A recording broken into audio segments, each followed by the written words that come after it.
Tu as pleuré au culte, mais est-ce que c'était Dieu ou juste l'ambiance? Tu reconnais ces situations? Tu sors du culte touché, bouleversé. Mais quelques heures plus tard, tout est retombé.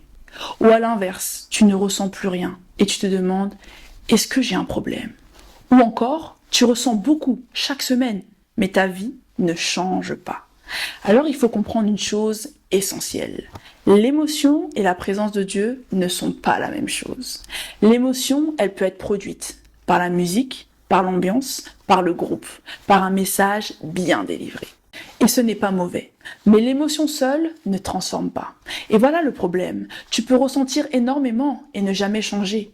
Parce que l'émotion stimule. Mais seule la présence de Dieu transforme. La Bible dit, là où est l'Esprit du Seigneur, là est la liberté. 2 Corinthiens 3, verset 17. La présence de Dieu te libère. Et si tu confonds les deux, ça crée un piège. Tu deviens dépendant du culte. Tu as besoin de ressentir pour croire que Dieu est là. Et quand tu ne ressens rien, tu penses que Dieu est absent alors que ce n'est pas vrai.